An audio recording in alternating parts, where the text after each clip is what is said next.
Avril de l'an 997. La côte prussienne de la mer Baltique. 7 prêtres païens resserrent leurs prises sur leurs lances. Devant eux, sur le sol, se tient un homme vêtu d'un habit monastique déchiré. Un ordre bref et guttural retentit, et les pointes de fer transpercent son corps de part en part. L'une des païens tire une hache, tranche la tête du mort et la monte sur un pieu en bois, en tournant le visage vers l'ouest. Cela pourrait ressembler à la mort typique du missionnaire malchanceux du début du Moyen-Âge. Juste un autre prédicateur qui s'est aventuré un peu trop profondément dans une forêt étrangère. Les prêtres sont absolument convaincus qu'ils viennent simplement de protéger leur Dieu contre un étranger hostile. Ce qu'ils ne comprennent pas encore, c'est ce qu'ils viennent d'exécuter la plus grande transaction géopolitique de la décennie. Sans même s'en rendre compte, ils viennent d'offrir le cadeau parfait à un dirigeant situé à des centaines de kilomètres de là. Un cadeau qui lui permettra de redessiner complètement la carte de l'Europe. Ce dirigeant s'appelle Boleslav. Plus tard, les historiens lui donneront le surnom de le Vaillant. Mais pour l'instant, c'est un chef de guerre slave, jeune, calculateur et impitoyable. Il sait parfaitement une chose: il ne suffit pas de s'emparer du trône en massacrant ses rivaux. Il ne suffit pas de rassembler la force de cavalerie la plus efficace à l'est de l'Elbe. Un État ne peut pas être maintenu bien longtemps par la seule force de l'acier. Pour que l'Europe arrogante vous reconnaisse comme un égal, pour que les empires comptent réellement avec vous, il vous faut un mythe. Il vous faut l'ultime sanction divine. Boleslav a compris quelque chose que beaucoup de ses voisins ne parviennent pas à voir. Au Xe siècle, un évêque mort est infiniment plus utile qu'un évêque vivant. Ceci est le 2e épisode de la série Les Piastes, l'âge de fer. Au cours de la prochaine heure, nous allons disséquer l'anatomie de la légitimité médiévale et vous montrer exactement comment on construit la souveraineté quand on n'a absolument rien d'autre à sa disposition qu'une armée et des calculs froids et implacables. Nous verrons comment on brûlait les yeux des rivaux politiques pour les éliminer sans pour autant en faire des martyrs. Nous allons décortiquer l'économie de guerre de la dynastie Piaste, comment ils entretenaient une armée régulière massive qui n'a jamais labouré le moindre champ.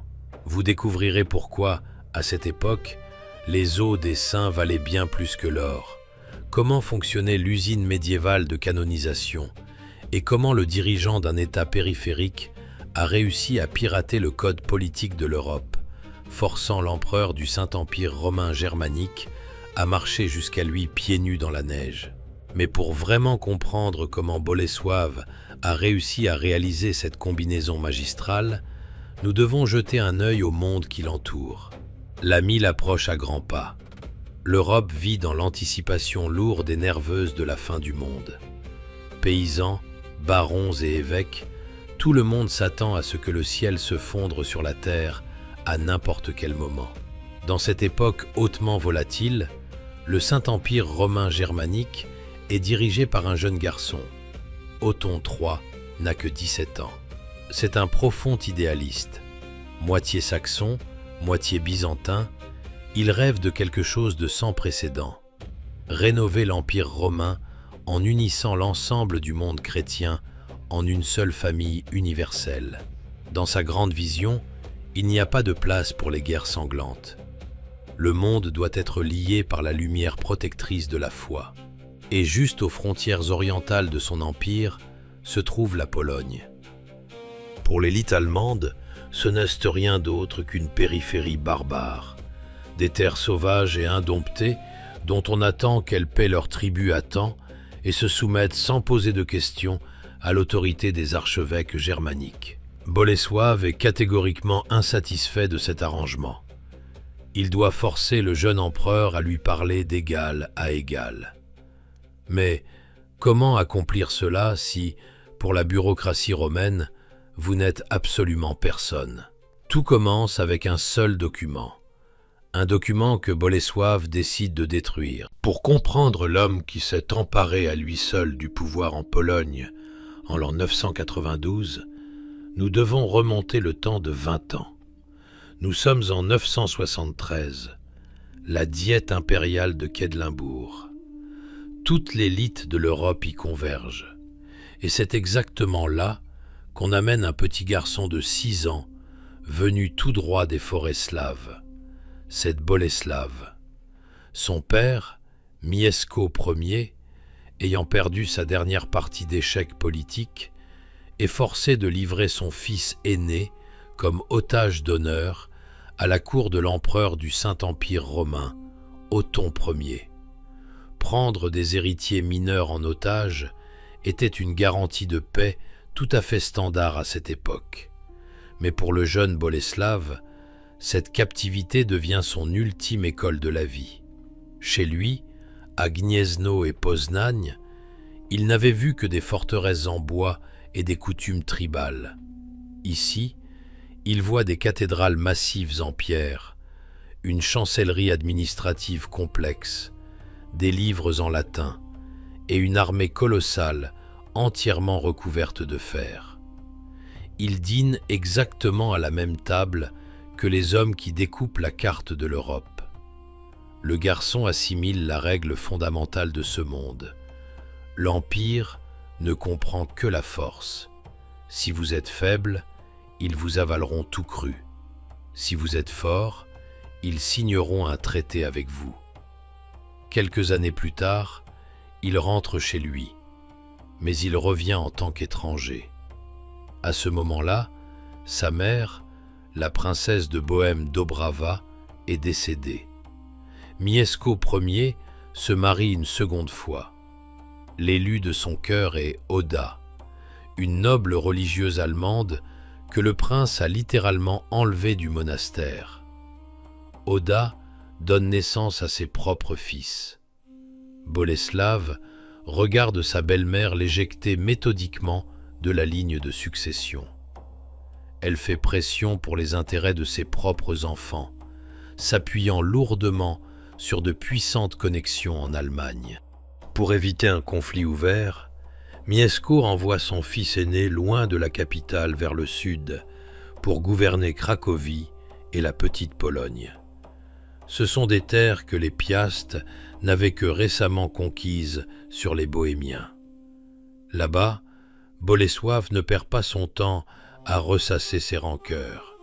Il forme sa propre cour, rassemble des hommes d'une loyauté féroce et sécurise des mariages politiques. Et il attend. Il comprend parfaitement une chose. À la mort de son père, sa belle-mère ne lui cédera jamais volontairement le pouvoir. En l'an 992, Mieszko Ier meurt. Il laisse derrière lui un document très étrange, connu des historiens sous le nom de Dagomé Iudex. C'est un morceau de parchemin envoyé directement à Rome. Pour faire simple, c'est le tout premier acte juridique écrit de l'État polonais. Dans ce texte, Mieszko place l'intégralité de son royaume sous la protection personnelle du pape. Mais, si vous lisez le texte de près, son véritable motif saute aux yeux. Le document liste les dirigeants du pays. Il mentionne explicitement Oda et ses 2 fils. Le nom de Bolesław est complètement effacé du registre. Son père l'avait officiellement dépouillé de ses droits sur les terres centrales.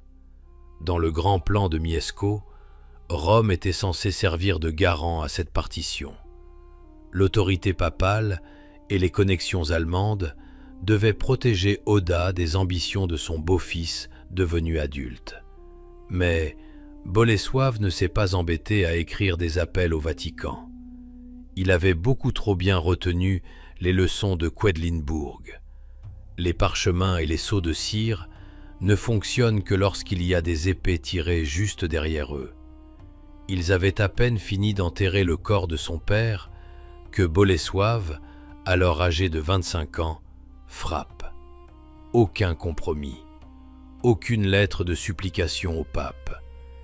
Il mobilise ses régiments de Cracovie, initie une marche éclair vers le nord, prend le contrôle des forteresses clés et jette tout simplement Oda et ses demi-frères mineurs complètement hors du pays. Il fuit en panique vers l'Allemagne. La famille est exilée. Mais un problème majeur subsiste à l'intérieur du pays. Oda avait des partisans influents parmi la noblesse polonaise, des barons locaux qui espéraient devenir régents pour les jeunes princes et diriger l'État en leur nom. Les chroniques ont conservé les noms des deux chefs de cette opposition, Odilène et Przybywoy. Ils refusent catégoriquement de reconnaître l'usurpateur. Une rébellion armée se prépare. Habituellement, dans ce genre de cas, les chefs de guerre tribaux massacreraient simplement leurs concurrents. Mais Bolesław pense différemment. Il sait que, si vous faites couler le sang de ces hommes, leurs vastes clans étendus seront obligés de riposter. Une vendetta sanglante s'enflammera. Une guerre civile longue et interminable qui dévorera le jeune État de l'intérieur bien plus vite que n'importe quelle invasion de margraves allemands. Bolesław emploie donc une tactique que l'Occident aurait qualifiée de pure barbarie, mais que Byzance considérait comme un art politique hautement raffiné. Odilène et Przybywoy ont été capturés. On ne leur a pas coupé la tête. À la place, on leur a brûlé les yeux. Au début du Moyen Âge, l'aveuglement est une technologie froide et strictement fonctionnelle. Un aveugle ne peut pas monter sur un cheval de guerre. Il ne peut pas lever une épée. Il est physiquement incapable de diriger une troupe armée et de revendiquer des droits sur le trône. Il est instantanément transformé en un cadavre politique vivant. Mais comme il respire encore, aucun meurtre formel n'a eu lieu. Les proches ne sont pas tenus par l'honneur de venger le sang versé, et l'homme mutilé lui-même ne devient pas un saint martyr aux yeux de la foule. C'est l'élimination chirurgicale et précise d'une menace. L'opposition s'est figée dans une terreur absolue. Plus personne n'a osé prononcer le nom d'Oda. Bolesław a saisi l'intégralité du pouvoir de son père pour lui seul et a uni le pays par la pure force brute. Cependant, ce coup d'État fulgurant a eu un prix très lourd. La nouvelle a rapidement atteint le Saint-Empire romain germanique. Là-bas, ils ont vu la situation avec une clarté cristalline. Un chef de guerre slave ambitieux avait piétiné les dernières volontés de son père, insulté Rome, jeté une noble veuve allemande à la rue et pris le trône par la force brute. Bolesław s'est retrouvé dans un isolement total. Ses voisins le regardaient comme un usurpateur hautement dangereux et attendaient simplement une excuse commode pour lancer une invasion. Il devait prouver son droit de se tenir sur cette terre, et pour commencer, il avait besoin d'un outil.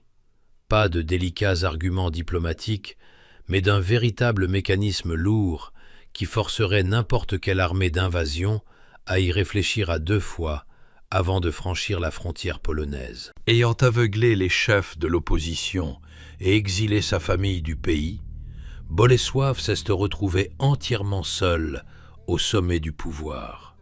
Mais la peur est une fondation hautement peu fiable. La Pologne est fermement coincée entre des acteurs majeurs, le Saint-Empire romain germanique qui maintient la pression à l'ouest, la Russe de Kiev qui accumule des forces à l'est, et une Bohême agressive au sud. Dans un encerclement aussi hostile, le jeune État ne survivra pas s'il s'appuie purement sur une milice tribale. Les paysans peuvent bien ramasser leurs lances, ils se disperseront pour rentrer chez eux à la seconde où il sera temps de semer le blé. Bolesław avait désespérément besoin d'un mécanisme continu et ininterrompu pour conserver le pouvoir. Et il en a construit un.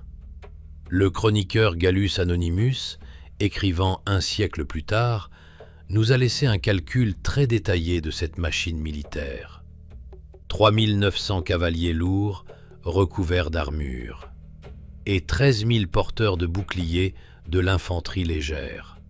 Pour l'Europe de l'Est, au tournant du Xe et du XIe siècle, ces chiffres sont absolument stupéfiants. Ce ne sont pas juste des bandes errantes d'hommes loyaux, c'est une armée de métier, régulière et professionnelle, qui ne vit pour rien d'autre que la guerre. Mais entretenir une armée de cette taille engendre immédiatement un problème logistique massif. Le pays ne possède pas encore de système de taxation complexe. Il n'a pas de mine d'or ou d'argent qui lui soit propre. Comment, par tous les diables, faites-vous pour nourrir 17 000 soldats? Bolesław résout ce problème de manière radicale. Il prend toute sa troupe en pension complète. Ses guerriers ne labourent pas la terre et ils ne font pas de commerce sur les marchés. Le prince les installe dans ses propres villes, les nourrit entièrement à ses frais, les habille et leur fournit des armes et des chevaux de guerre de premier ordre. Gallus Anonymus mentionne un détail absolument époustouflant de leur vie quotidienne. Bolesław payait personnellement la dot pour les épouses de ses guerriers. Si un chevalier voulait se marier, le prince remettait l'argent de la famille de la fille directement depuis sa propre trésorerie royale. L'armée est devenue, en pratique, sa propre famille, énorme et personnelle. Une famille qui dépendait complètement de lui, à la fois physiquement et financièrement. D'où venait exactement l'argent pour financer un entretien aussi massif? Une partie des revenus était générée par le monopole de la Baltique sur l'ambre. Mais la monnaie ultime du début du Moyen-Âge, c'étaient les êtres humains, les esclaves. La machine de guerre des piastres fonctionnait comme une entreprise strictement autosuffisante. L'armée partait en raid contre les tribus païennes voisines, écrasait les rébellions locales et faisait des captifs. Ces captifs étaient ensuite enchaînés dans des fers et conduits vers les plus grands marchés aux esclaves d'Europe, à Prague et à Kiev. Là-bas, les captifs slaves étaient achetés en gros par des marchands de Byzance et du califat arabe. En échange, Bolesław recevait des tonnes littérales d'argent arabe des dirhams, qu'il utilisait ensuite pour acheter des épées franques, des cottes de mailles et la loyauté indéfectible de ses hommes. Un cycle économique fermé, d'une brutalité inimaginable, mais qui fonctionnait de manière parfaitement fluide. La cavalerie lourde pulvérisait sans effort toute résistance. Les voisins payaient docilement leur tribut. Bolesław a construit un État capable de défendre impitoyablement ses frontières et d'imposer sa volonté à tous ceux qui l'entouraient. Mais l'acier a ses limites absolues. Les épées sont excellentes pour le pillage, mais elles ne vous accordent aucune légitimité. Vous pouvez vendre 10 000 esclaves et habiller votre cavalerie de soie de la tête aux pieds. Pour le pape à Rome et l'élite germanique, vous ne serez toujours qu'un sauvage.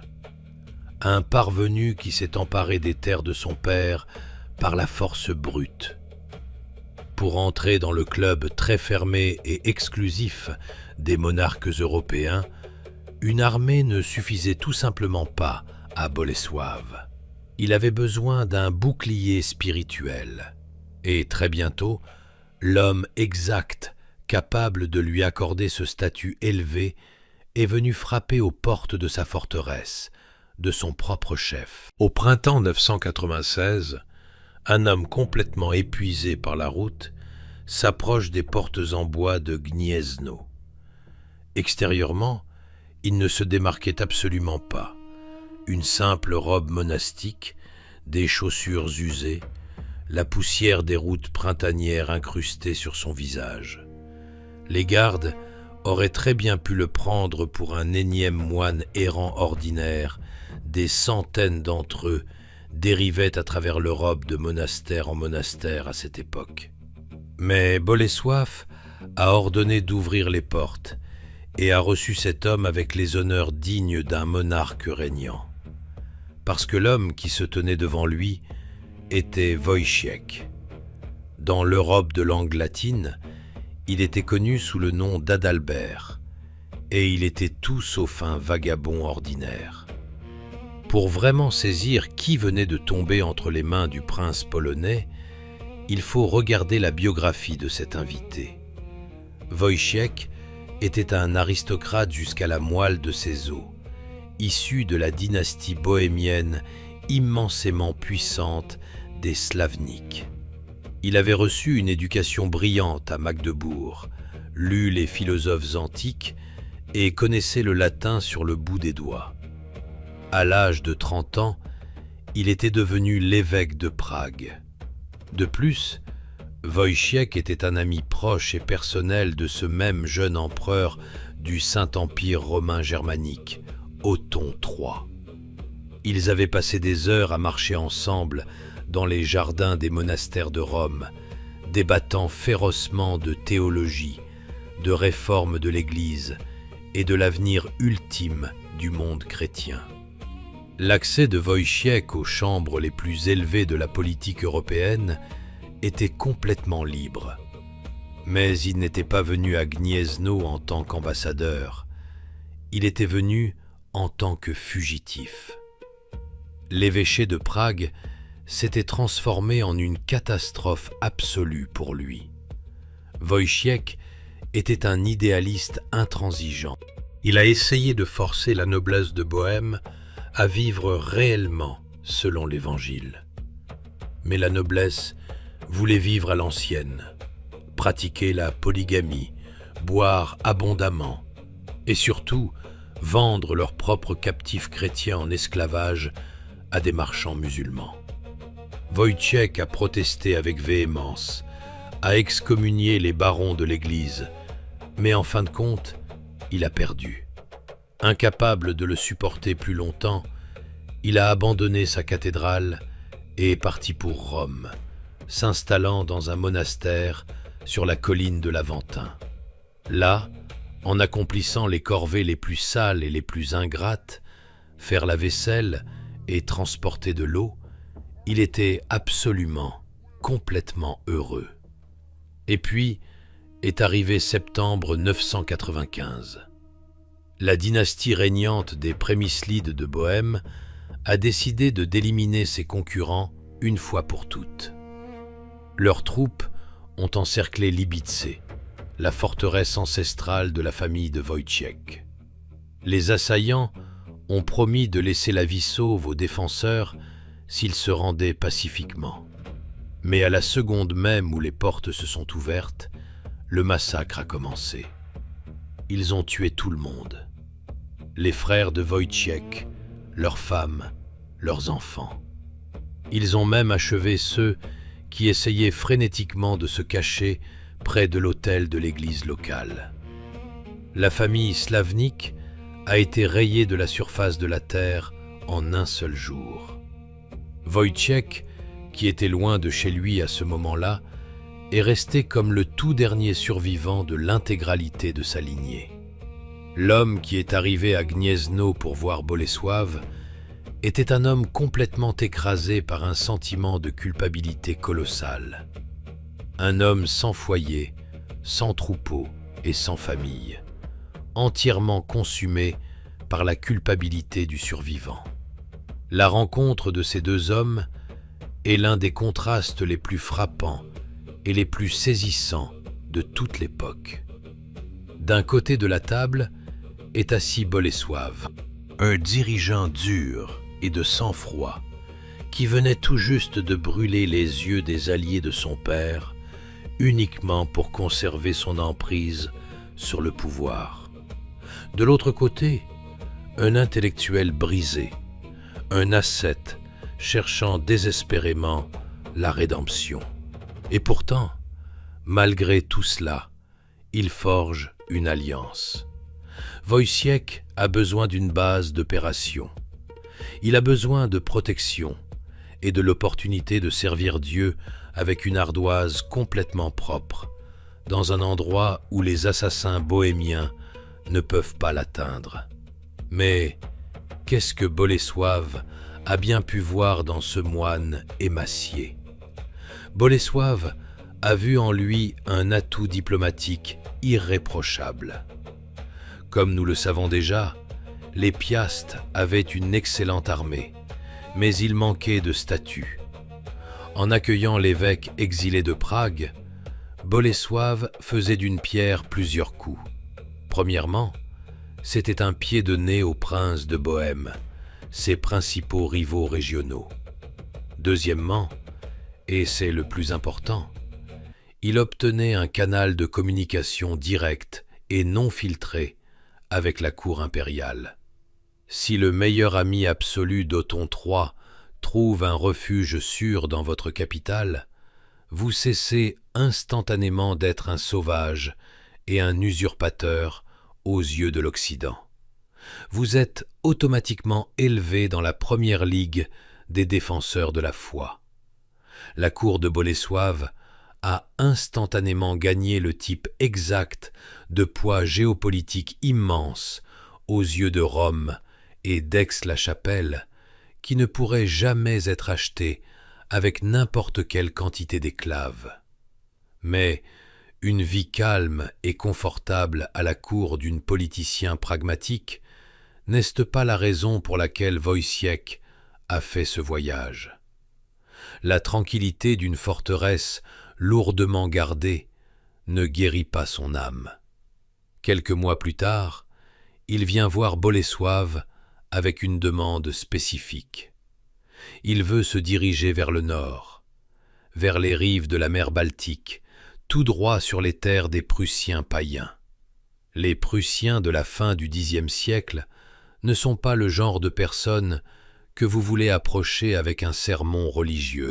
Ce sont des tribus baltes, dures et profondément isolées. Ils vivent dans des forêts denses et impénétrables, contrôlent le commerce hautement lucratif de l'ambre et gardent fanatiquement leurs bosquets sacrés de tous les étrangers. Ils ne comprennent pas la langue slave. Pénétrer sur leur territoire sans une armée massive signifiait une mort certaine. Bolesław connaît intimement la côte baltique. Il comprend parfaitement que les chances de survie d'un évêque intransigeant parmi les prêtres païens prussiens sont exactement de zéro. Essaie-t-il de dissuader Wojciech? Essaie-t-il de garder son atout diplomatique incroyablement précieux enfermé dans la cage dorée de Gniezno? Non. Il lui donne un navire. Il lui assigne une escorte de 30 guerriers lourdement armés. Mais leur mission n'est pas de baptiser les Prussiens par le feu et par l'épée. Leurs ordres stricts sont simplement de transporter l'évêque le long de la Vistule jusqu'à la frontière, de le déposer sur la rive et de faire immédiatement demi-tour. À partir de là, Wojciech marchera seul. Bolesław l'envoie pour un voyage sans retour. Il ne force son invité à rien. Wojciech lui-même cherche activement l'occasion de donner sa vie pour le Christ. Mais le prince des Piastes, avec son esprit glaçant et calculateur, ne peut manquer de comprendre une vérité hautement cynique. Un évêque vivant vous apporte un statut, mais un évêque mort vous apporte de saintes reliques. Et les reliques sont une forme de capital politique d'une toute autre ampleur. Printemps 997. Le bateau quitte les quais de Gdańsk et navigue vers la mer glaciale. Wojciech part chercher sa rédemption. Et Bolesław reste sur le rivage, attendant les nouvelles venues du nord. Et il n'aura pas à attendre bien longtemps. La mer froide du printemps. Les 30 guerriers lourdement armés de Bolesław dépose Wojciech et ses deux compagnons de voyage, son demi-frère Radim et le moine Benoît, sur la rive sablonneuse. Exactement comme on le leur a ordonné, les gardes font faire demi-tour au bateau et repartent directement vers Gdańsk. Les trois hommes en robe monastique sont laissés entièrement seuls, à la lisière absolue du monde connu des Européens. Ce sont les terres des Prussiens. Oubliez l'État germanique hautement militarisé qui émergera sous ce nom des siècles plus tard. À la fin du Xe siècle, c'est une région balte sauvage et totalement fermée sur elle-même, recouverte par des forêts denses et des marécages traîtres. Les Prussiens de cette époque sont un peuple dur, mais profondément pragmatique. Ils s'enrichissent incroyablement grâce au commerce de l'ambre, qui est hautement prisé jusqu'à la Méditerranée et l'Orient arabe. Ils n'ont pas de roi unique et unifié. La vie tribale est strictement régulée par des lois non écrites implacables, les décisions des anciens des villages et les prêtres païens. Et le cœur battant absolu de cette vie, ce sont les bosquets sacrés. Les païens baltes ne construisaient pas de grands temples en pierre. Leurs autels étaient d'anciens chênes imposants, des pierres massives et des sources naturelles. Il était strictement, formellement interdit aux étrangers d'entrer dans ces bosquets. On ne pouvait pas y couper des branches, on ne pouvait pas y chasser, et on ne pouvait même pas y parler fort, de peur de provoquer la terrible colère des esprits de la nature. Wojciech ne pénètre pas dans ce monde fragile comme un diplomate prudent et circonspect. Il fonce dans le tas. Il ne connaît pas leur langue. Il ne fait absolument aucune tentative de négocier avec les anciens ou de trouver une quelconque forme de compromis. L'évêque commence tout simplement à prêcher et à prier dans des endroits où sa simple présence physique constitue déjà un profond sacrilège. Pour les Prussiens, cet homme vêtu de vêtements bizarres ressemblait exactement à ce qu'un vandale fracassant l'autel d'une cathédrale avec une masse nous apparaîtrait aujourd'hui. Mais voici le détail vraiment stupéfiant. Les Prussiens ne le tuent pas tout de suite. Initialement, leur réaction est marquée bien plus par une irritation extrême que par une fureur meurtrière aveugle. Ils voient un étranger complètement dérangé qui enfreint ouvertement leurs anciennes lois. Les chroniques ont en réalité conservé un épisode de l'une de leurs toutes premières rencontres.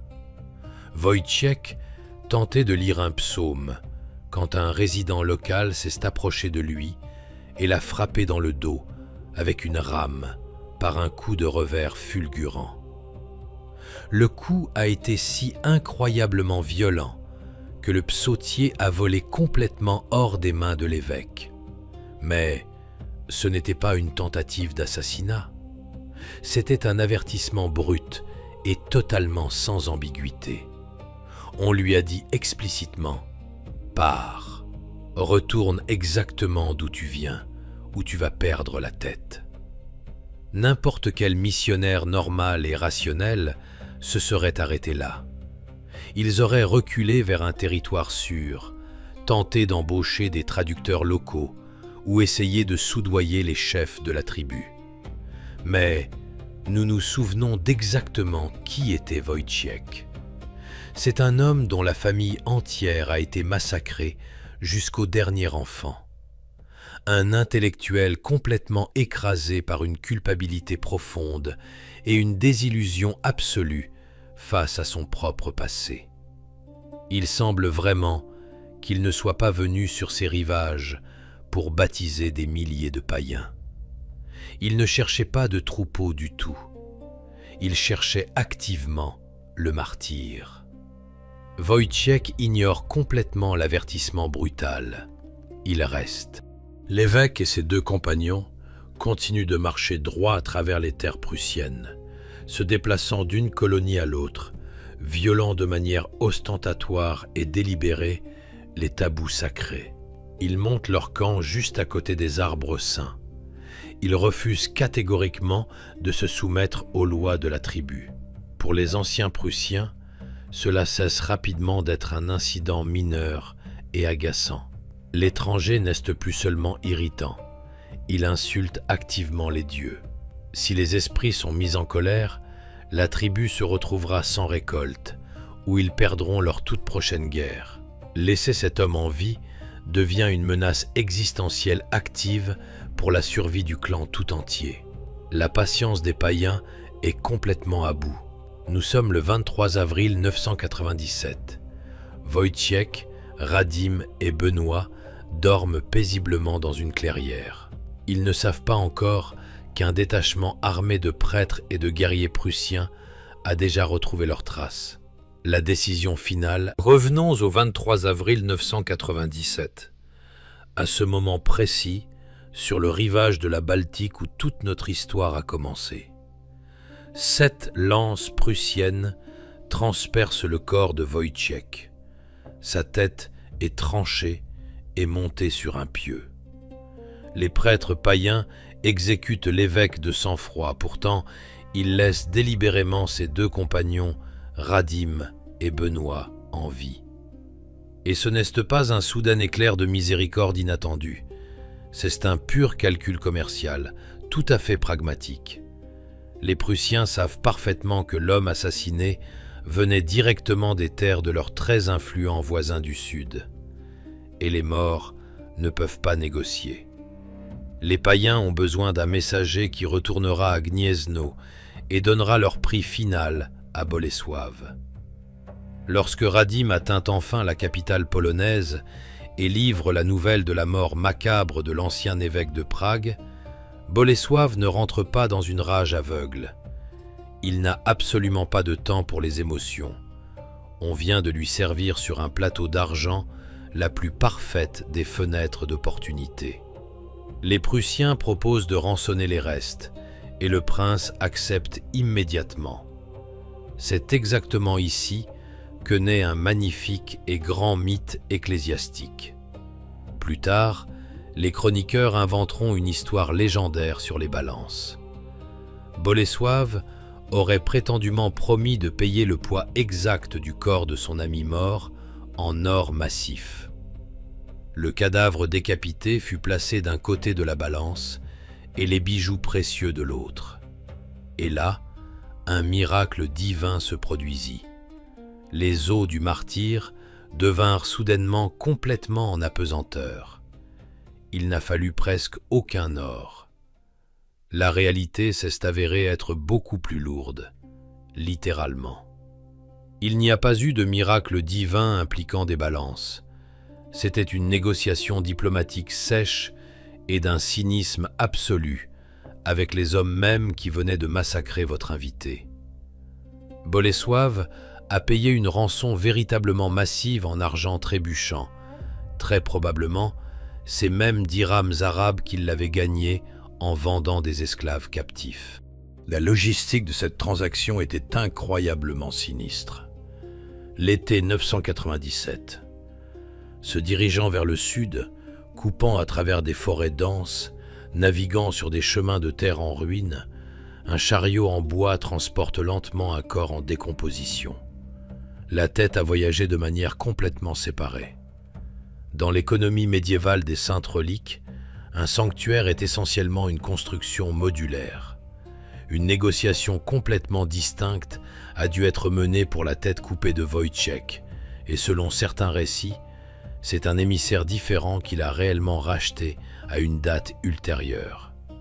Pour les gens de cette époque, il n'y avait absolument rien d'horrifiant à cela, diviser les restes d'une saint pour qu'ils puissent irradier la grâce divine dans plusieurs endroits différents était considéré comme parfaitement normal. Finalement, les restes sont entièrement réassemblés à Gniezno. Bolesław enterre Wojciech à l'intérieur de la cathédrale avec les honneurs royaux les plus élevés absolus et ordonne la construction d'une magnifique et imposant tombeau au-dessus de lui. Pourquoi ce prince hyper pragmatique, un homme qui comptait de manière obsessionnelle chaque pièce nécessaire pour entretenir sa cavalerie lourde, vient-il de céder une fortune absolue pour un homme mort? Parce qu'il comprenait les lois non écrites de son temps bien mieux que quiconque en vie. Au Xe siècle, les os d'une saint étaient infiniment plus précieux que n'importe quelle mine d'or. Les reliques guérissaient les maladies mortelles, elles protégeaient les villes de la peste et elles attiraient des dizaines de milliers de pèlerins qui laissaient des montagnes d'argent à l'intérieur des murs de la ville. Les villes européennes entraient littéralement en guerre ouverte les unes contre les autres juste pour acquérir de saintes reliques, et les monastères embauchaient activement des voleurs professionnels, une pratique si commune qu'elle a même reçu un terme latin officiel, furta sacra, le vol sacré. Pour que votre Église devienne véritablement indépendante, pour que votre archevêque ne réponde absolument à personne d'autre qu'à Rome plutôt qu'à un État étranger voisin, vous avez désespérément besoin de votre propre saint patron local. Sans lui, votre grande cathédrale n'est rien d'autre qu'un très grand bâtiment en bois. Bolesław ne priait pas seulement pour l'âme de son cher ami, il achetait activement un générateur de souveraineté géopolitique. La transaction est complète. L'investissement massif repose maintenant en toute sécurité sous les dalles de pierre de l'hôtel de Gniezno. Mais pour l'instant, ce ne sont là que les restes d'un évêque de Prague exilé et malchanceux. Pour que cet atout incroyablement coûteux commence réellement à fonctionner sur la scène géopolitique, l'Europe n'a pas seulement besoin d'un missionnaire mort, elle a besoin d'un saint romain officiellement reconnu. Et Bolesław initie un processus bureaucratique dont la rapidité pure est sur le point de choquer profondément tout le monde chrétien. Au Xe siècle, faire d'un homme un saint est une entreprise juridique incroyablement complexe. La bureaucratie papale exige des preuves solides. Il vous faut une commission hautement spécialisée. Il vous faut des témoignages visuels lourdement documentés de miracles littéraux. Qui a été physiquement guéri, qui a retrouvé la vue, qui s'est levé et a marché après avoir prié au tombeau. Mais surtout, il vous faut des lobbyistes immensément puissants, intégrés à Rome, qui pousseront avec force votre pétition à travers les interminables canaux administratifs. Bolesław, un chef de guerre de la périphérie slave, ne possédait absolument aucune connexion de ce genre à Rome. Cependant, l'homme décédé, lui, en avait assurément. Nous nous souvenons exactement de qui était Wojciech avant son exil. Il n'était pas seulement l'évêque de Prague, il était l'ami proche et personnel du jeune empereur du Saint-Empire, Othon III. Lorsque la sombre nouvelle de la mort atroce de Wojciech sur le rivage de la Baltique a finalement atteint la cour impériale, la réaction fut véritablement instantanée. Othon était absolument dévasté.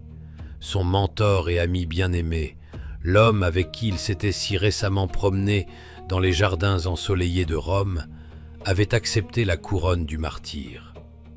L'empereur s'implique personnellement dans l'affaire. Il utilise l'intégralité de son poids politique massif pour accélérer rapidement la procédure de canonisation. Il est pleinement soutenu par le pape Sylvestre II, connu dans le monde séculier sous le nom du brillant érudit français Gerbert d'Aurillac, qui connaissait d'ailleurs lui aussi parfaitement le défunt. Le résultat final dépasse follement même les attentes les plus folles de Bolesław. Dès l'an 999, seulement 2 ans après avoir été abattu par les lances prussiennes, Wojciech est officiellement déclaré saint Adalbert. 2 ans. Pour la machine ecclésiastique lente et écrasante du Moyen-Âge, c'est une vitesse incroyable, pratiquement fulgurante. Pour Bolesław, ce simple morceau de parchemin venu de Rome réécrit fondamentalement les règles du jeu. Littéralement, en l'espace de quelques mois, sa capitale cesse complètement d'être juste le quartier général militaire en bois d'un chef de tribu couronné de succès. Gniezno est officiellement élevé au statut de sanctuaire sacré, pleinement approuvé par Rome. Les pèlerins commencent à affluer ici par cohortes massives. Et là où il y a des pèlerins, il y a une sécurité solide. Attaquer une ville où reposent les restes physiques d'un saint martyr officiellement reconnu n'est plus seulement un conflit frontalier banal et localisé. C'est un acte de sacrilège profond, pour lequel le monarque envahisseur court le risque très réel de l'excommunication de l'Église et d'une rébellion massive et sanglante de ses propres vassaux. Le plan a fonctionné de manière absolument parfaite. L'investissement massif en argent, remis aux Prussiens pour un cadavre démembré, a été entièrement rentabilisé. Bolesław a forgé avec succès un bouclier divin et spirituel pour son jeune État, un bouclier que aucune armée voisine ne pourrait jamais espérer percer. Mais les saintes reliques ont en réalité fonctionné encore mieux que le prince n'aurait pu le calculer. Les rumeurs de guérison miraculeuse se produisant au tombeau de saint Adalbert se propagent à travers l'intégralité de l'Opérate. Elles atteignent finalement les oreilles du jeune empereur Othon. Et l'idéaliste passionné assis sur le trône prend une décision monumentale qui choque complètement ses propres conseillers les plus proches et les évêques allemands. Le dirigeant du Saint-Empire romain germanique annonce publiquement qu'il quitte l'Italie. Il rassemble toute sa cour, sa garde armée massive et se met en route vers l'Est, droit vers des terres que les Romains considèrent encore comme une contrée sauvage et indomptée. Il marche sur la Pologne. Avant de partir ensemble avec l'empereur Othon dans les terres enneigées de la Pologne, nous devons faire un pas en arrière. Nous devons nous éloigner un instant de la grande géopolitique et examiner la mécanique brute et réelle de ce monde. Aujourd'hui, nous regardons des reliquaires d'églises ornées et nous ne voyons rien d'autre que de vieux os cachés en toute sécurité derrière une vitre. Pour une personne vivant au Xe siècle, les os d'une saint représentent la présence physique et littérale du pouvoir divin et céleste sur terre. C'est une ligne de communication directe, non filtrée et ouverte tout droit avec Dieu. Une ville où apparaissait une sainte relique, formellement reconnue, que ce soit le crâne fracassé d'une martyre, un seul os du doigt d'une apôtre ou un minuscule éclat de la vraie croix, se transformait instantanément en une puissance économique massive. Un flot interminable et imparable de pèlerins désespérés commençait. Ces milliers de personnes en voyage avaient désespérément besoin de berges, de nourriture chaude et de cierges en cire d'abeille. Ils achetaient agressivement des amulettes en plomb portant l'insigne du saint sur les marchés animés, et ils laissaient des dons financiers incroyablement généreux directement sur l'autel. Dans cette foule dense et en sueur, fortement alimentée par des prières frénétiques et des chants hypnotiques, l'effet de l'hypnose de masse se déclenchait inévitablement. Les aveugles retrouvaient soudainement la vue. Les infirmes jetaient joyeusement leurs béquilles. Les histoires folles de ces miracles impossibles résonnaient rapidement le long de chaque route de terre en Europe, attirant constamment des foules encore plus nombreuses. Une seule sainte relique vraiment réussie pouvait confortablement nourrir une ville entière pendant des siècles. C'est exactement pourquoi les saintes reliques valaient infiniment plus que l'or. Et c'est exactement pourquoi elles étaient constamment, implacablement volées. Au Moyen-Âge, il existait toute une industrie de l'ombre, hautement organisée, qui a finalement gagné le terme latin officiel de furta sacra, le vol sacré. Les grandes villes et les riches monastères se déclaraient littéralement une guerre ouverte, juste pour s'emparer violemment des saints patrons des autres. Les abbés de monastères puissants embauchaient activement des voleurs hautement qualifiés et professionnels pour s'introduire dans les hôtels rivaux en pleine nuit. Mais l'aspect le plus véritablement étonnant de toute cette pratique est la façon dont l'Église elle-même la considérait. Le vol pur et simple de saintes reliques n'était presque jamais sévèrement condamné. La logique médiévale appliquée ici était totalement en béton armé. Un saint possède son propre libre arbitre divin. S'il s'est activement laissé voler, s'il n'a pas foudroyé le voleur sur place, cela signifiait simplement qu'il était personnellement insatisfait de son ancien emplacement et qu'il voulait activement déménager. L'acte même du vol se légalisait de lui-même. Les restes physiques étaient cachés à l'intérieur de reliquaires magnifiques et à couper le souffle. Des maîtres joailliers forgeaient pour eux des coffrets en or éblouissants, lourdement incrustés de saphirs et de perles scintillantes. Ces coffres ressemblaient étroitement à des forteresses miniatures, car ils étaient en fait de véritables forteresses, gardant farouchement l'atout économique et spirituel absolument le plus critique de toute la région. Une fois que nous saisissons pleinement ce contexte hautement spécifique, nous regardons ce que Bolesław a accompli sous une lumière complètement différente. Sa transaction macabre avec les Prussiens sur la rive sablonneuse de la Baltique n'était pas seulement un acte de pieuse miséricorde chrétienne ou de tendre soin pour le corps mutilé d'un ami tombé au combat. C'était un acte de génie financier absolu et pur.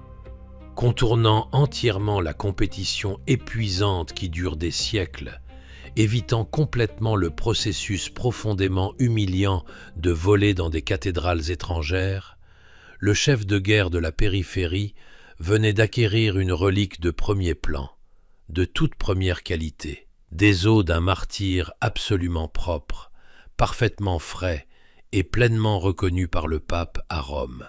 Bolesław a littéralement acheté un générateur massif de produits intérieurs bruts et de souveraineté politique absolue pour l'ensemble de son pays. Et ce magnifique générateur s'est mis en marche si incroyablement vite et avec une puissance si écrasante qu'il a magnétiquement attiré l'homme le plus puissant de toute l'Europe. Ce même jeune garçon empereur qui avait déjà donné l'ordre strict de sceller les chevaux là-bas, en Italie. La toute fin du Xe siècle. L'Europe vit dans un état d'anticipation étouffante de la fin du monde. Plus le calendrier se rapproche de l'an 1000 après la naissance du Christ, plus la panique absolue devient intense. Des prédicateurs de l'Apocalypse, debout sur les places des villes, citent bruyamment le livre de l'Apocalypse. Des gens terrifiés cèdent frénétiquement tout leur domaine terrestre au monastère et attendent dans la terreur le son assourdissant des trompettes des anges. Dans ce monde hautement nerveux et intensément anxieux, l'État absolument le plus puissant d'Occident, le Saint-Empire romain germanique, est dirigé par un jeune garçon. En l'an 1000, Othon III ne fête que ses 20 ans. Deux traditions complètement différentes, aux contrastes immenses, s'entrechoquent violemment en lui. Du côté de son père, il est purement germanique, un saxon, héritier direct d'une longue lignée de rois guerriers durs et brutaux.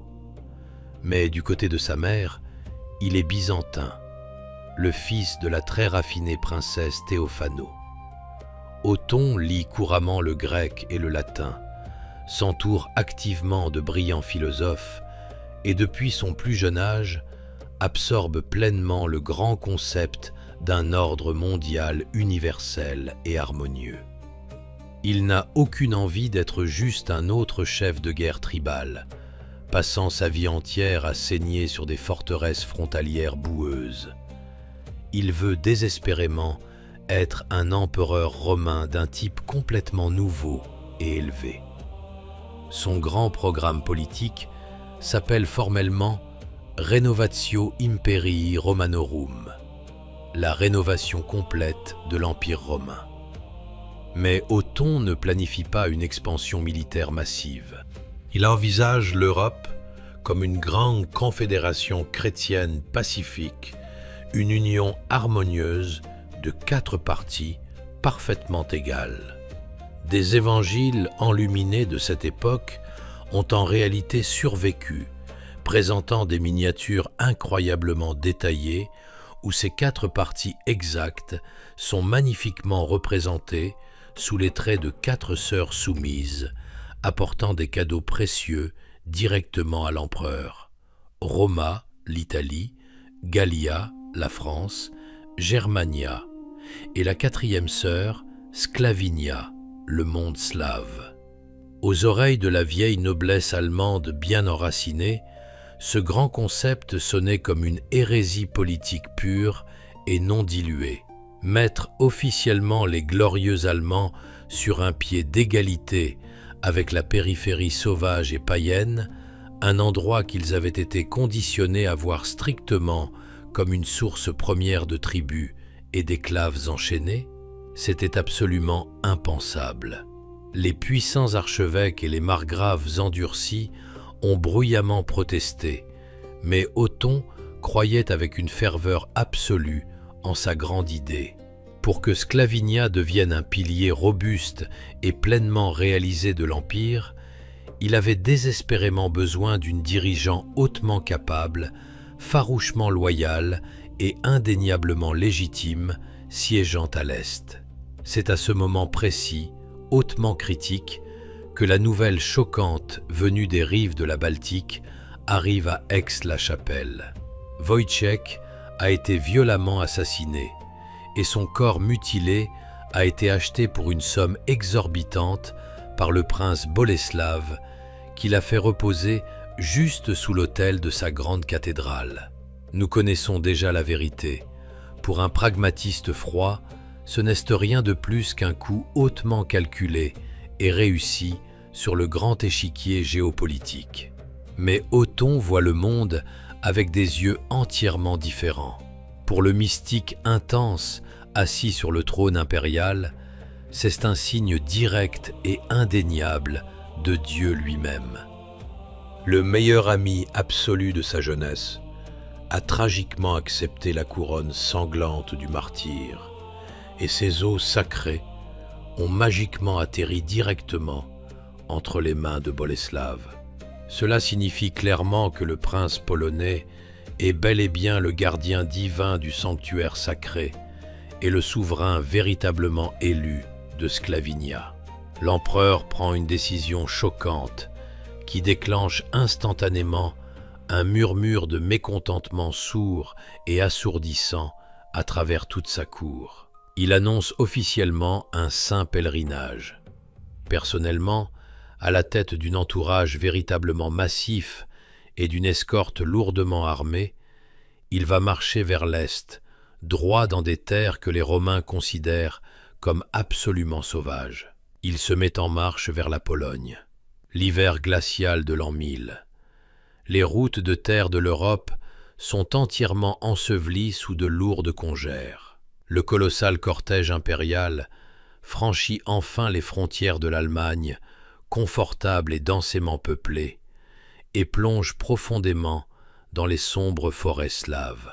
La simple logistique de gérer une marche d'une telle ampleur en plein cœur de l'hiver est une épreuve exténuante, repoussant les limites absolues de l'endurance humaine, nécessitant des milliers de chariots en bois et d'innombrables tonnes de fourrage. Othon s'était pleinement préparé à être témoin d'une terre dure et désespérément appauvrie.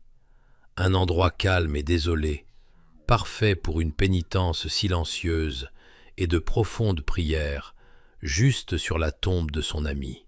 Mais Boleslav avait des plans entièrement différents pour cette rencontre, hautement anticipée.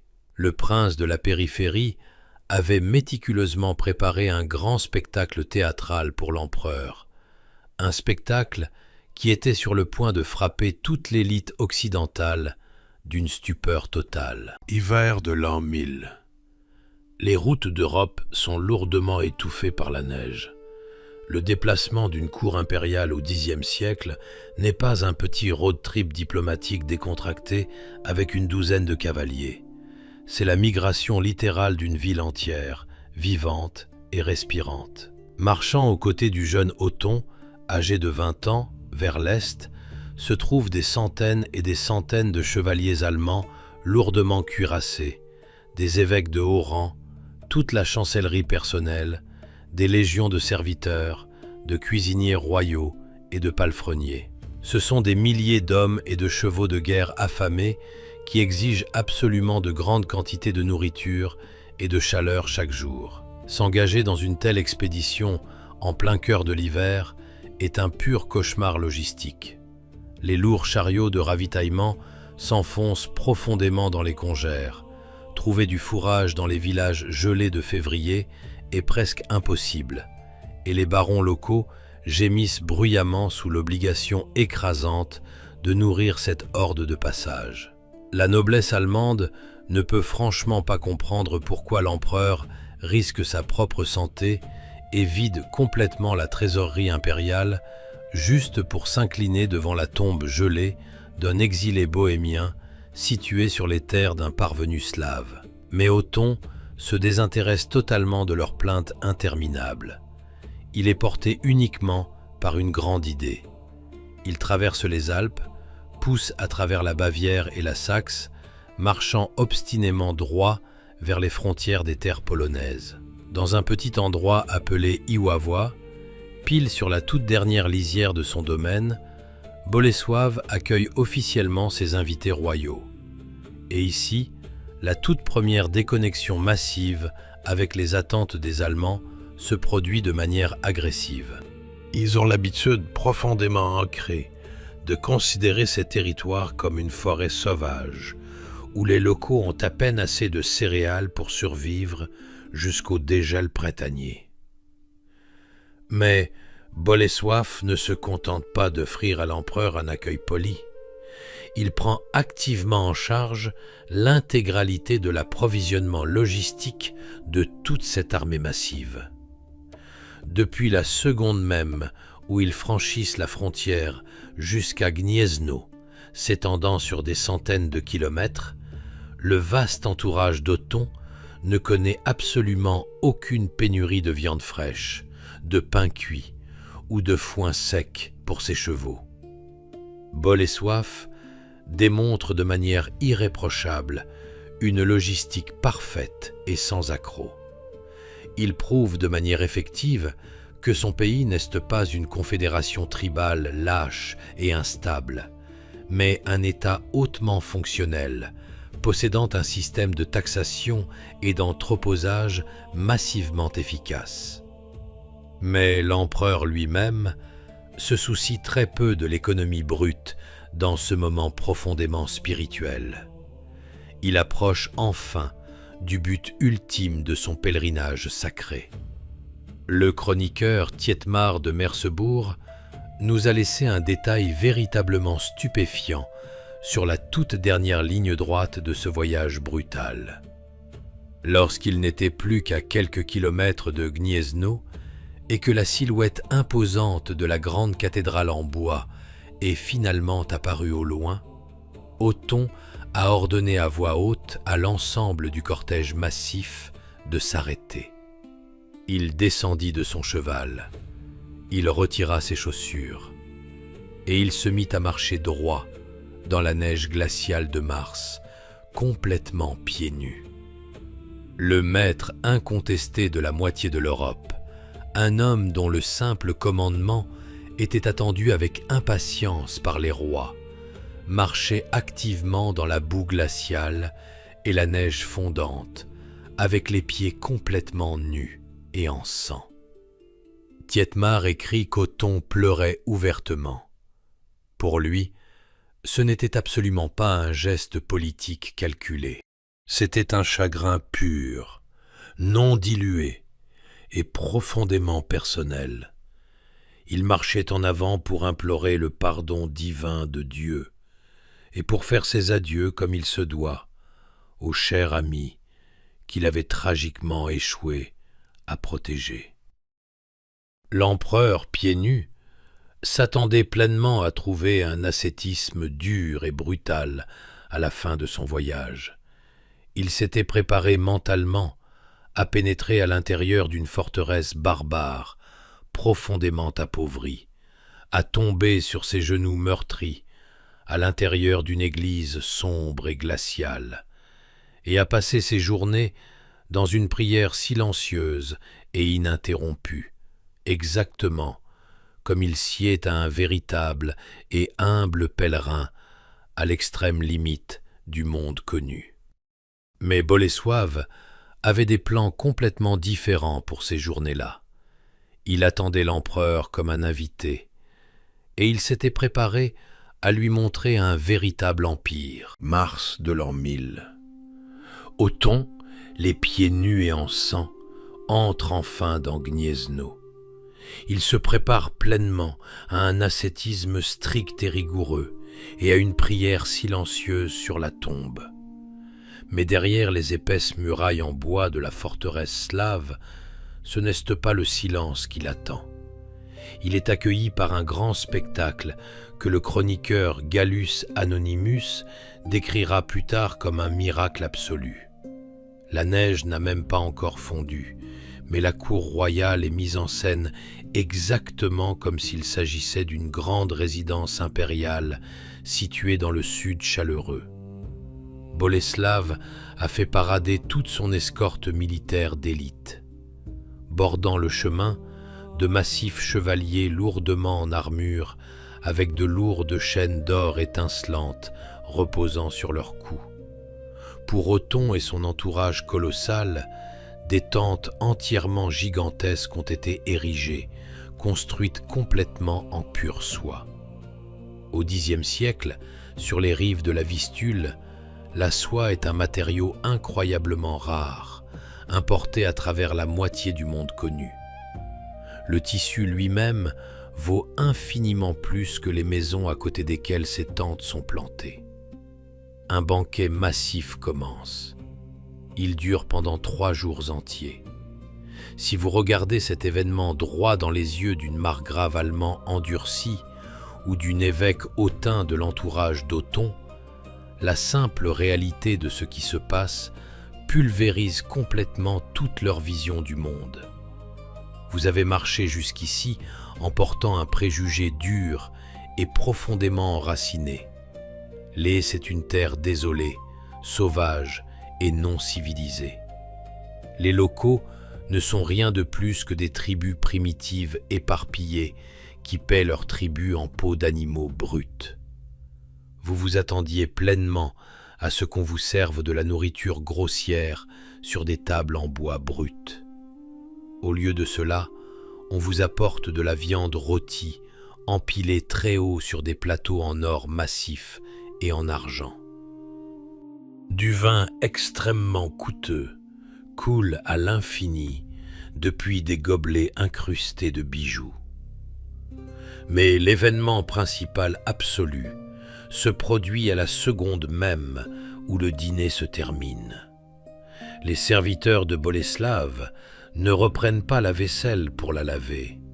Ils ramassent les assiettes en or massif, les lourds bols en argent et les cornes à boire ornées, et ils les remettent simplement et directement aux invités, à chacun d'entre eux. Et ils font ça 3 jours de suite. Après chaque festin, la noblesse allemande ramène des kilos littéraux de métaux précieux directement dans ses tentes de soie. Comme le note avec vivacité Gallus Anonymus, le prince a explicitement ordonné à ses hommes de ne pas laisser aux invités royaux une seule raison possible de mécontentement. On n'est pas ici dans la fameuse grandeur d'âme slave, si généreuse. C'est de la diplomatie pure et dure. Bolesław frappait violemment directement sur le point absolument le plus vulnérable de l'élite germanique, leur condescendance profondément enracinée. En distribuant de l'or avec une telle facilité stupéfiante, il démontrait bruyamment sa base économique massive. Il déclarait sans prononcer un seul mot: « Je n'ai pas besoin de votre parrainage impérial. Je suis nettement plus riche que la plupart d'entre vous. L'État Piast n'est pas un territoire vassal soumis, mais une machine massive, pleinement capable de payer sa place à la table. » Les seigneurs allemands, qui hier encore sur la route, ensevelis sous la neige, chuchotaient bruyamment sur la pure folie du jeune empereur, étaient maintenant complètement silencieux, soupesant lourdement des gobelets en or massif dans leurs mains. Le seul poids de l'or les a forcés à la fermer. Othon, lui aussi, fixa son hôte royal avec une stupéfaction totale. Il avait marché tout ce chemin pour s'incliner devant les os secs d'un évêque de Prague exilé, mais à la place, il avait trouvé un grand monarque opérant avec l'ampleur et le panache de la cour byzantine. Le festin de 3 jours a fait exactement son travail, à la perfection. Les invités sont repus, les sceptiques bruyants ont été complètement achetés, et l'immense autorité de Boleslav est universellement reconnue. Le festin n'était qu'un décor de théâtre extrêmement cher pour les véritables négociations dures. Maintenant, alors que l'élite allemande restait tranquillement assise, les mains pleines d'argent, il était enfin temps d'échanger des cadeaux d'un tout autre ordre, infiniment plus élevé. Les 3 jours de banquets extravagants sont officiellement derrière eux. Le bruit bruyant à Gniezno s'éteint enfin. La haute politique s'éloigne activement des tables chargées d'argent et se déplace directement dans la pénombre de la cathédrale, juste à côté du tombeau sacré d'Adalbert. Ce qui se passe exactement dans cette pièce est lourdement documenté dans les chroniques historiques. Othon III, le maître absolu de l'Occident, se tourne directement vers Boleslav. Il n'utilise pas des mots comme vassal, tributaire ou serviteur. Il prononce une formule complètement différente et choquante: frater et cooperator imperii, frère et coopérateur de l'Empire. À l'oreille très sensible d'un évêque allemand du XIe siècle, cela sonne comme un séisme géopolitique massif. L'empereur régnant du Saint-Empire romain germanique reconnaît publiquement et formellement un prince slave comme son égal absolu.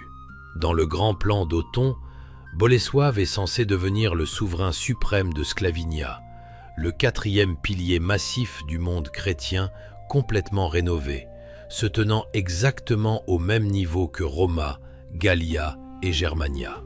Ensuite, Othon retire physiquement le diadème impérial directement de sa propre tête et le place formellement sur la tête de Boleslav. Les historiens débattent encore farouchement aujourd'hui pour savoir s'il s'agissait d'un véritable couronnement royal légal ou simplement d'un geste hautement symbolique d'élévation immense. Mais pour Boleslav, les nuances légales exactes n'ont pas une grande importance à ce moment précis. Le fait pur et indéniable est ce qui compte. La couronne a été placée sur lui par nul autre que le chef formel de tout l'Occident chrétien. Mais en l'an 1000, les traités n'étaient pas scellés simplement par des mots prononcés et des morceaux d'or. Les sceaux absolument les plus élevés étaient toujours frappés directement au ciel. Un grand échange de saintes reliques commence, l'acte ultime absolu de la haute diplomatie médiévale. Othon remet à Boleslav une copie parfaite de la Sainte Lance de Saint Maurice. L'artefact original est la relique sainte de loin la plus importante du Saint-Empire romain germanique, le symbole ultime de l'invincibilité totale de ses armées. Mais une copie à cette époque ne signifiait pas un faux bon marché. Forgé directement dans la lame de fer de la lance remise à Bolesław, se trouvait un minuscule fragment authentique du véritable clou utilisé pour crucifier le Christ. Selon la logique stricte de la théologie médiévale, même une fraction microscopique d'une sainte relique transférait son absolue et pleine puissance divine à l'objet physique entier.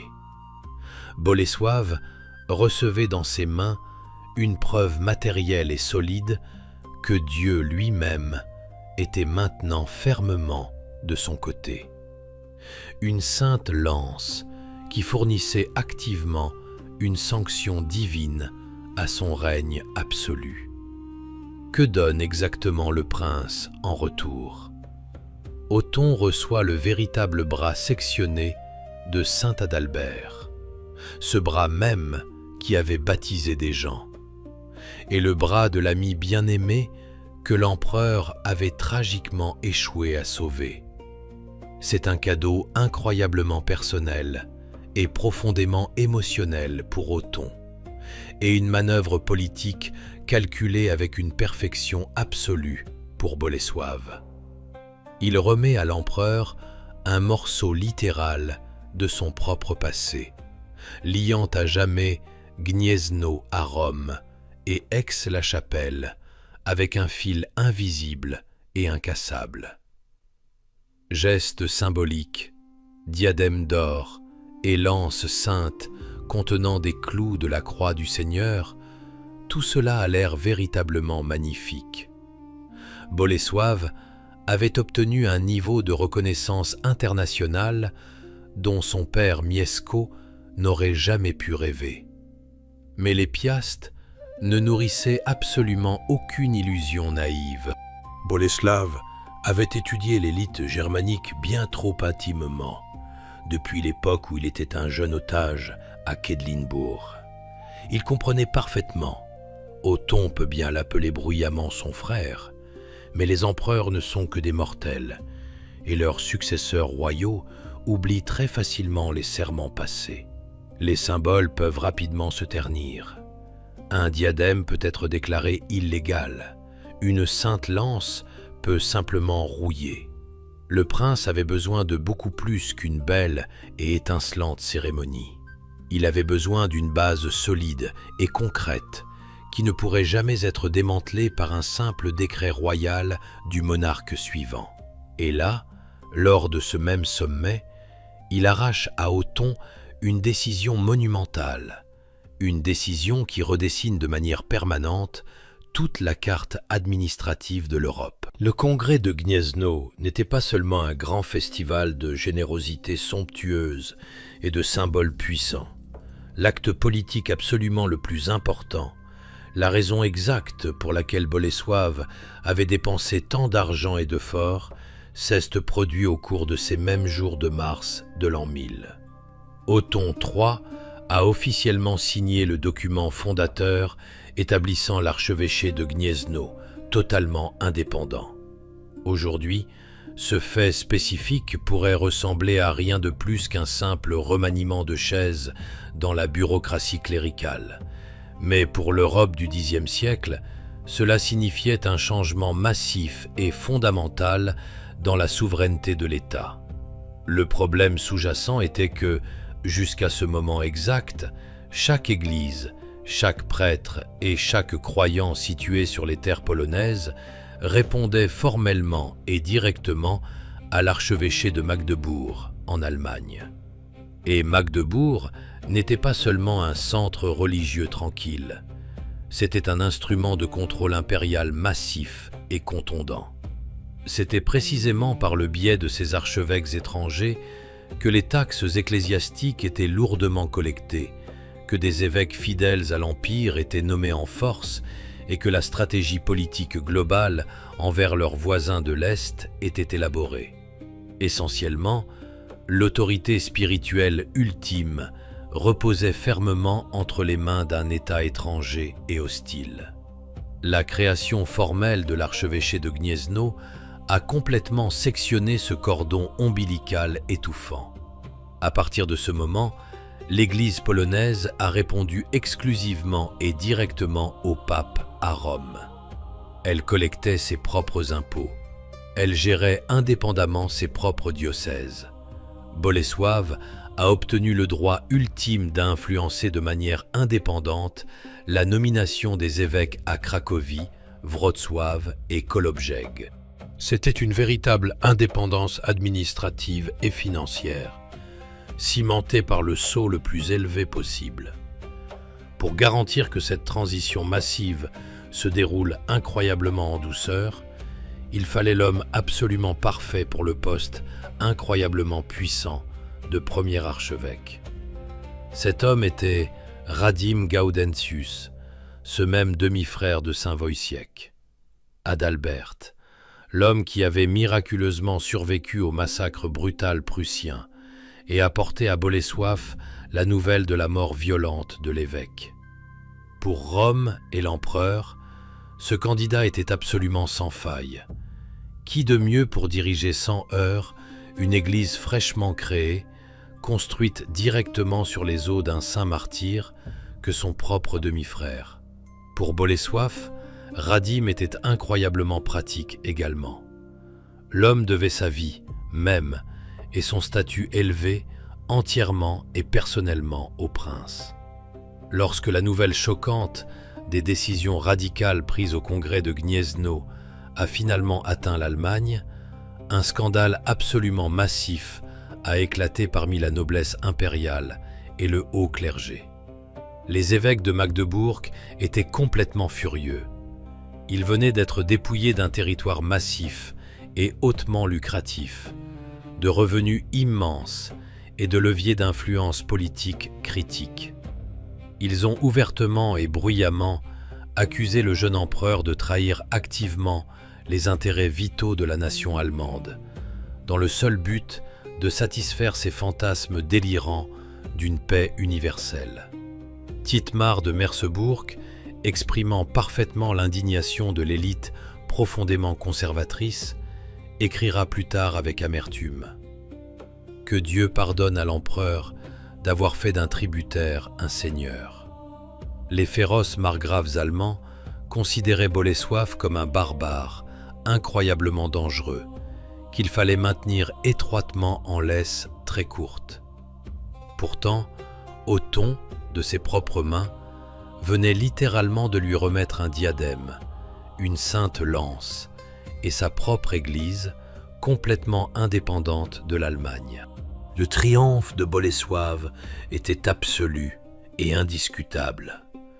Sa stratégie à long terme, méticuleusement calculée, qui avait démarré avec l'achat hautement pragmatique du cadavre démembré d'en ami, avait fonctionné avec une perfection absolue. Il avait acquis tout ce qu'il avait toujours voulu, une puissante armée de métier, son propre saint patron personnel, une reconnaissance internationale massive et une indépendance administrative totale. Il semblait vraiment que le grand projet visionnaire d'Othon pour l'intégration pacifique de Sclavinia dans l'Empire entièrement rénové avait été lancé avec succès. Deux dirigeants puissants, liés par un serment sacré à l'autel et une profonde révérence partagée pour un martyr, pouvaient facilement modifier toute la trajectoire de l'histoire de l'Europe de l'Est. Le grand plan avait l'air absolument sans faille. Mais l'histoire, en règle générale, est notoirement impitoyable avec les plans sans faille. Et le tout premier coup fatal n'a été frappé ni de l'ouest ni de l'est, mais directement depuis le cœur battant même de l'Empire. Immédiatement après le congrès de Gniezno, Othon III redescend vers le sud. Il est absolument certain que la grande architecture de son nouveau monde est déjà entièrement construite. Il y a maintenant un pilier de soutien très fiable à l'Est, l'Église polonaise est complètement indépendante et la grande idée d'un empire romain rénové prend enfin chair. Il ne reste plus qu'à cimenter fermement ce nouvel ordre mondial depuis le centre exact du continent, depuis Rome elle-même. Mais les Romains avaient des idées entièrement différentes sur cette question. La ville éternelle était absolument, complètement inintéressée par les grandes visions d'harmonie universelle du jeune empereur. La féroce aristocratie locale était bien plus préoccupée par le contrôle étroit du pape et des lucratives taxes municipales. En l'an 1001, une rébellion armée massive éclate à Rome. Othon, l'homme même qui avait si récemment placé un grand diadème sur la tête de Boleslav et décidé avec confiance du destin de l'Europe, se retrouve soudain complètement assiégé. Il est contraint de fuir la capitale en catastrophe et de se cacher à l'intérieur du château de Paterno, lourdement fortifié, attendant désespérément l'arrivée de renforts de cavalerie lourde en provenance d'Allemagne. Les renforts lourds n'arrivent pas à temps. En janvier 1002, Othon III meurt. Il n'avait que 22 ans. Les médecins de la cour imputeront officiellement sa mort soudaine à la malaria, une maladie qui décimait fréquemment les gens du Nord, piégés dans les marais étouffants d'Italie. Ses ennemis jurés chuchoteront doucement à propos d'une poison mortelle. Quoi qu'il en soit, le résultat final fut exactement le même. Le monarque visionnaire, qui avait désespérément rêvé d'unir l'ensemble du monde chrétien sans une seule guerre, était mort misérablement en exil, enfermé en sécurité à l'intérieur d'une forteresse de pierre. Sa mort soudaine s'est instantanément transformée en un cauchemar logistique massif et épuisant pour son entourage coincé sur place. Les chevaliers ont dû cacher activement le fait même de la mort de l'empereur aux rebelles violents. En se frayant un chemin en secret à travers des villes italiennes férocement rebelles, ils ont transporté son corps sans vie vers le nord, jusqu'à Aix-la-Chapelle, pour l'enterrer juste à côté de Charlemagne. Un contraste aigu et d'une cruauté incroyable avec ce pèlerinage hautement solennel et triomphant à travers les forêts enneigées de la Pologne seulement quelques courtes années auparavant. Lorsque les messagers épuisés ont finalement livré cette sombre nouvelle à Gniezno, Bolesław a très vite saisi une vérité exceptionnellement sombre. L'ensemble de sa grande diplomatie méticuleusement construite, son statut hautement élevé de frère de l'Empire, la souveraineté complète de son nouvel archevêché, chaque miette de tout cela reposait exclusivement sur la parole donnée d'une seule garçon de 22 ans. Et maintenant, cette parole ne valait absolument plus rien. Une lutte vicieuse pour le pouvoir total éclate en Allemagne, dont un tout nouveau roi sort finalement victorieux, Henri II. Si Othon pensait constamment en grande catégorie de fraternité universelle, Henri est un pragmatiste dur et remarquablement sec. Et il s'appuie lourdement sur cette même élite allemande conservatrice qui avait férocement grincé des dents de pure colère lors du somptueux banquet de Gniezno.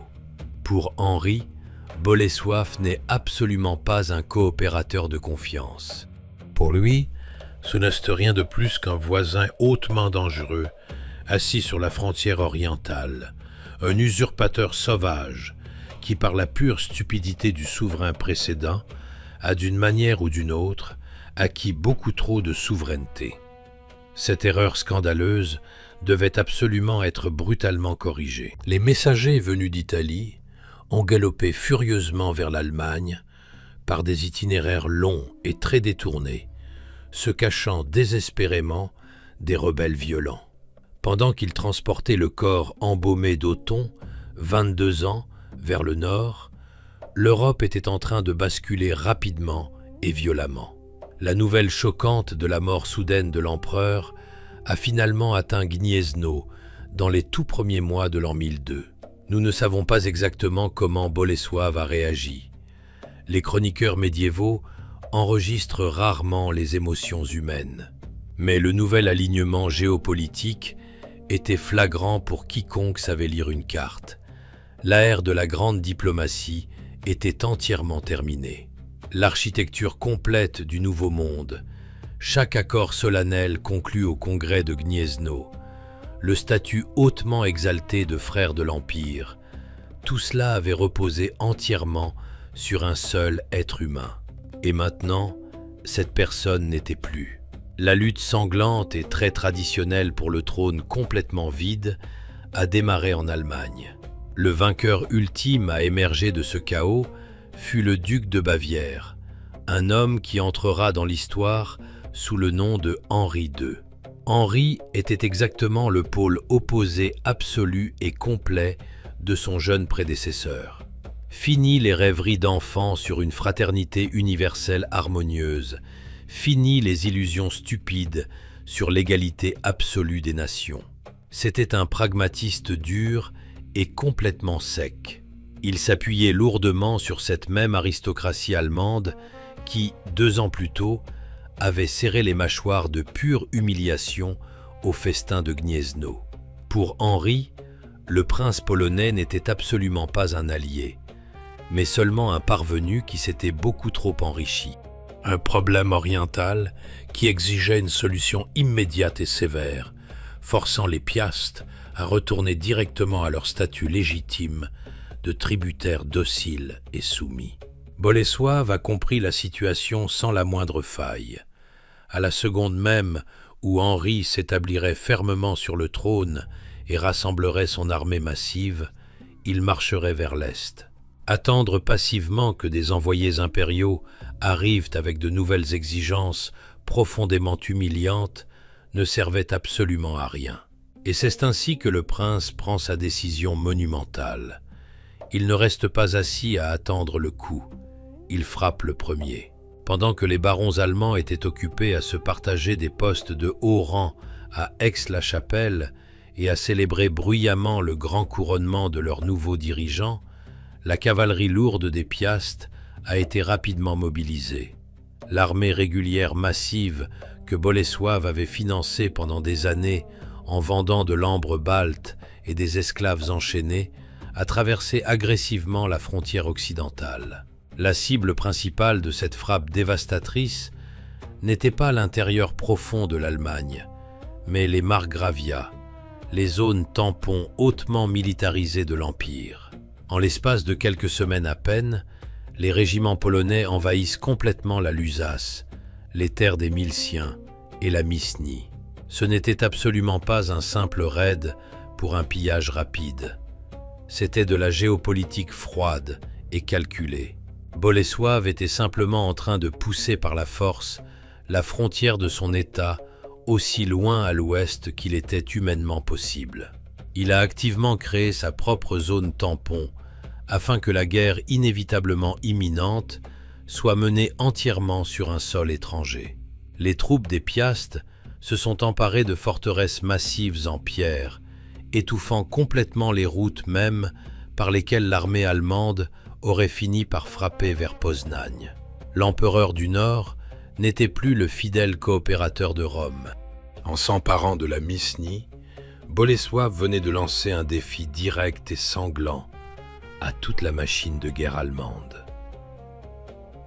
La brève et étincelante époque des lourds gobelets d'or, des tentes de soie massives et des discussions philosophiques hautement élevées sur Dieu s'était terminée aussi rapidement qu'elle avait commencé. Droit devant, se profilait une guerre de 15 ans, brutalement longue et complètement épuisante. Une guerre d'usure sauvage qui brûlerait complètement les ressources massives des deux États, réduirait les vastes zones frontalières en cendres et testerait violemment l'intégrité structurelle absolue des grandes fondations que Bolesław avait posées en l'an 1000. Des nuages lourds, d'un gris d'acier, se refermaient rapidement sur le ciel de l'Europe. Nous avons commencé ce récit historique par un corps démembré et mutilé, gisant sur un rivage de sable de la Baltique. Bolesław a payé le poids exact des os de l'évêque de Prague exilé en argent pur, juste pour acheter à son pays tout entier une place très convoitée dans la première division de la politique européenne. Et pendant un instant fugace, cela a réellement fonctionné. Le congrès de Gniezno est devenu l'apogée absolu, un moment où un dirigeant slave se tenait côte à côte, en parfait égal, avec le maître suprême de l'Occident. Mais c'est précisément ici que réside le grand paradoxe ultime de toute cette histoire. Bolesław a placé son pari absolument le plus important sur un idéaliste naïf. Il a investi tout ce qu'il avait dans un système fragile qui n'était maintenu que par la grande vision d'un seul être humain. À la seconde même où Othon a fermé les yeux pour la dernière fois dans ce château italien, la belle illusion d'une fraternité chrétienne universelle s'est instantanément fracassée en poussière. Afin de protéger fermement ce qu'il avait acquis par la diplomatie douce et les saintes reliques, Bolesław a été forcé de tirer son épée. La grande souveraineté qui lui avait été librement offerte par un jeune rêveur devait maintenant être violemment arrachée des dents de pragmatistes impitoyables. Il n'y a pas de méchants évidents, de caricatures qui se tortillent la moustache dans cette histoire. Henri II n'était pas un tyran assoiffé de sang. Il essayait désespérément de recoller les morceaux d'un empire en pleine fracture et de sécuriser ses frontières, exactement comme l'époque brutale l'exigeait. Othon III n'était pas un fou furieux. Il a tenté de rassembler l'Europe en avance sur le calendrier, bien avant qu'elle ne soit vraiment prête pour cela. Et le long parcours de Bolesław démontre brillamment la mécanique glaciale et brutale du pouvoir absolu. La légitimité divine, les traités signés, la reconnaissance officielle des dirigeants mondiaux, toutes ces choses sont absolument nécessaires. Mais pas un seul parchemin avec un sceau de cire, pas une seule lance dorée contenant un éclat microscopique de clous sains n'a de poids réel s'il n'y a pas de véritable lance à pointe de fer dressée directement derrière eux. Un statut élevé n'est jamais accordé pour toujours. Il doit être réaffirmé de manière violente et constante. Bolesław a compris que le monde avait basculé bien plus vite que l'encre noire n'avait eu le temps de sécher sur la tombe d'Othon. Et il a pleinement accepté les toutes nouvelles règles du jeu sans une seule seconde d'hésitation. La grande cathédrale de Gniezno, juste quelques courtes années après le grand congrès. Les hymnes latins hautement solennels se sont complètement tus. Les évêques allemands hautains et les puissants margraves sont partis depuis longtemps, emportant ces énormes plateaux en or et ces lourds gobelets en argent au fond de leurs sacoches. La massive église est complètement vide. Elle sent fortement la cire d'abeilles froide, l'encens brûlé et le bois humide. Reposant en toute sécurité sous les massives dalles de pierre de l'autel, se trouvent les saintes reliques de saint Adalbert. Les os secs des noms qui voulaient simplement baptiser des païens et prier tranquillement dans une paix absolue. Ils ont exécuté leurs tâches terrestres avec une perfection absolue.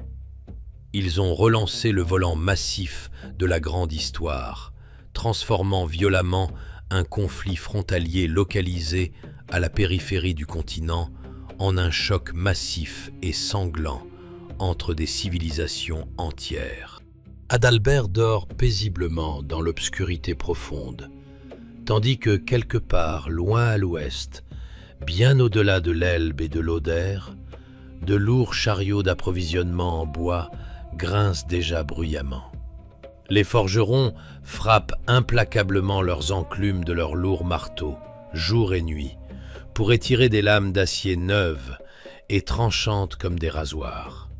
Une ère longue et vicieusement écrasante approche à grands pas. Une ère dans laquelle les saints morts ne pourront plus arrêter la marche des armées. Droit devant, pour Bolesław, se profilent 15 années brutales d'une guerre d'usure continue et épuisante. Des sièges interminables, des villes en flammes, des trêves incroyablement fragiles, des alliances hautement controversées avec des païens contre des frères chrétiens, et de vicieux coups de poignard dans le dos.